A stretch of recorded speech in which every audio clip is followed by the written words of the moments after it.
Before I knew it, I started realizing the brain is starting to get hard. I put it in hell because you can't dissect anything in a normal environment. You must put it in the fucking freezer and freeze the fuck out of it. And then you dissect it. Dissect it when it's miserable. I want to get out of the fucking freezer. Open the door. And you said, nah, 5 more seconds in the freezer. And that's when you start to pick that brain apart. I kept on putting myself back into the freezer or the fire and beating the shit out of myself, mentally and physically. Before I knew it, this is what happened. Little bit of company, you met me at the perfect time. You want me. So, a lot of you guys in this fucking comment section are baffled that you're a number. Like, yeah, you're a fucking number, buddy. You're wearing a jersey and you're wearing whatever number she chooses.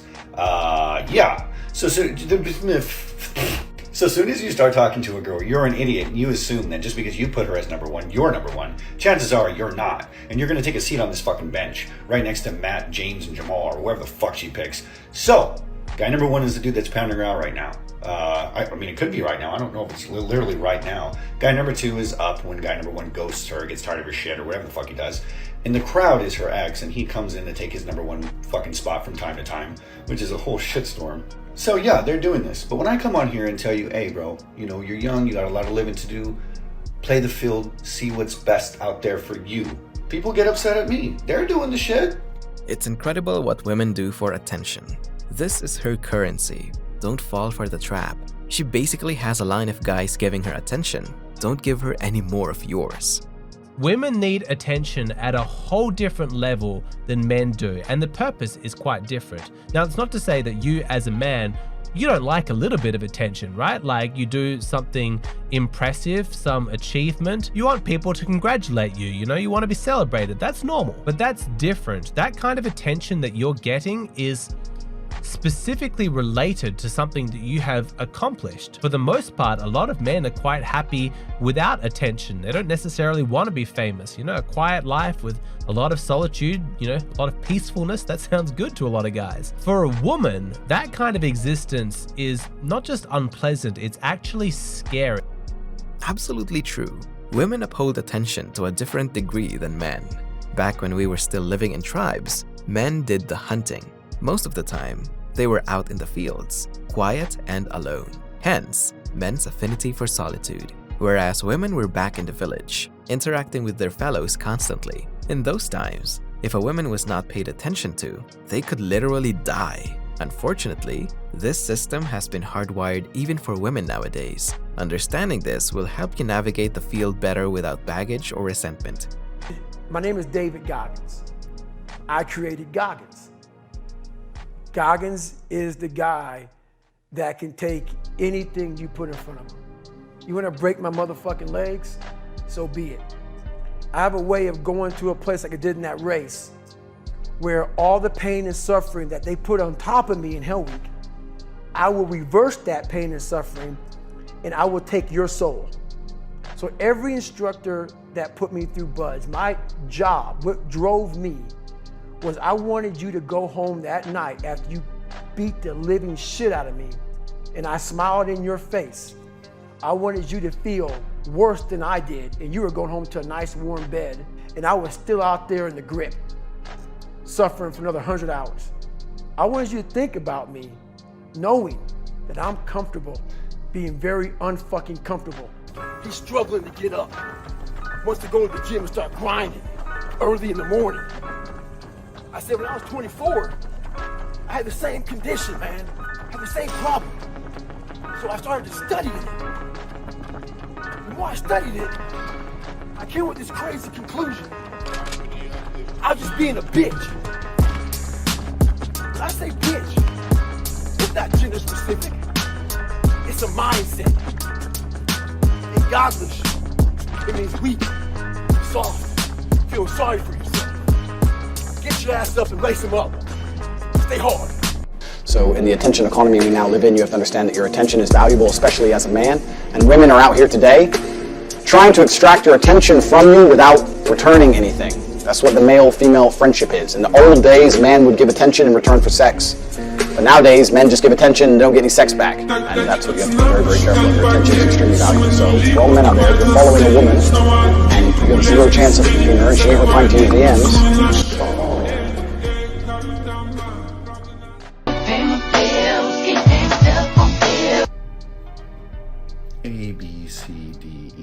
FGHIJ. Oh, that's me. I thought you guys were thinking we were all toxic because the whole J names rumor and we were just like liars and stuff. That's not true. Any guy with a J name, you're gonna want to take him home to your parents. He's a keeper. Trust me, I'm a doctor. If you've been around enough women, you'll know that some of them subscribe to weird beliefs like this. You better run from those. Sis, if you do these things, he's gonna fall for you. Facts. There are also green flags to look out for in a girl. If your chick does any one of these or most of these, you've got a good one.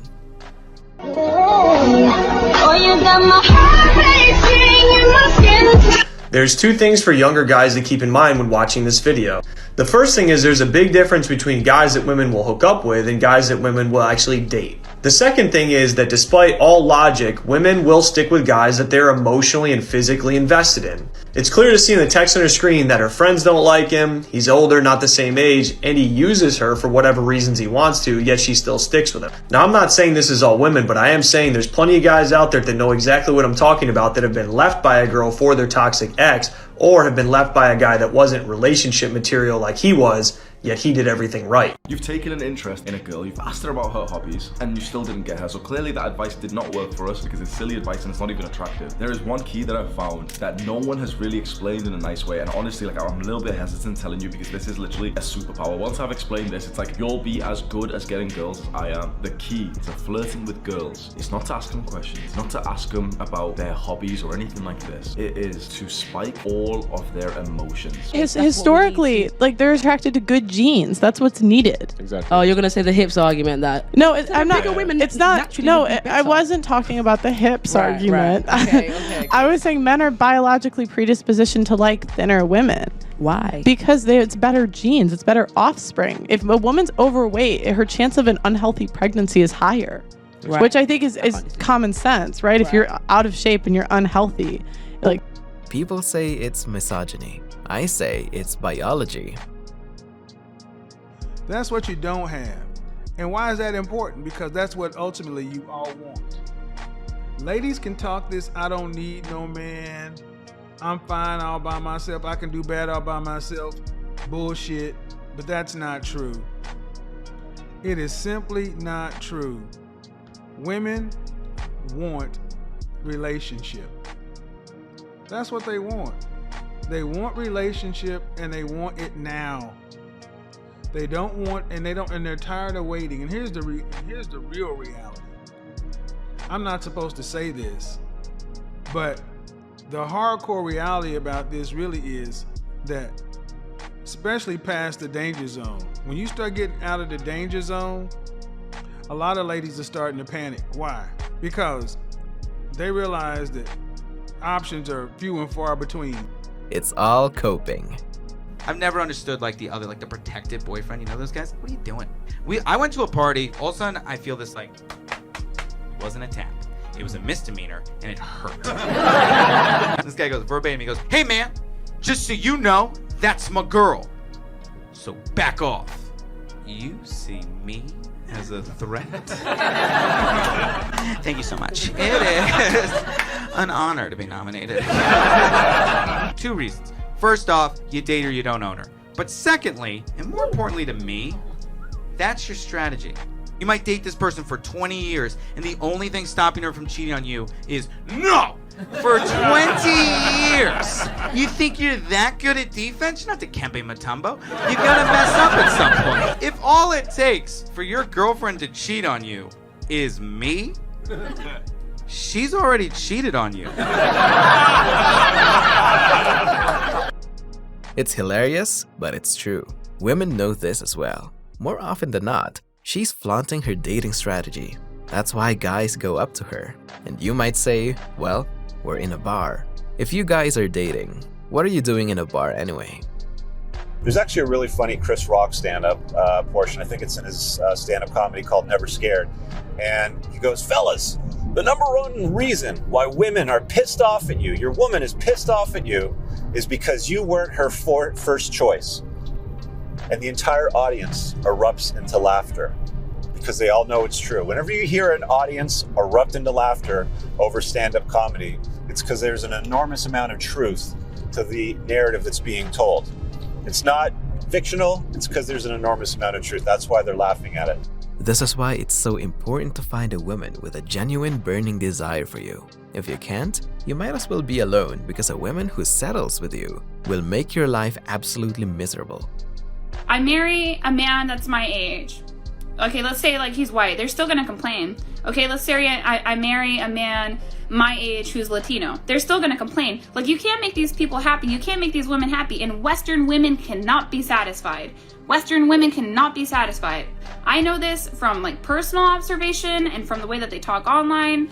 But yeah, I don't think that there's some women that you just can't make happy. And y'all wonder why your husband is miserable, why your kids are miserable, why you're miserable, why people don't like you at work. It's cause I believe this is both a consequence of biology and modern feminism. It is proven without a shadow of a doubt that black men are doing just fine.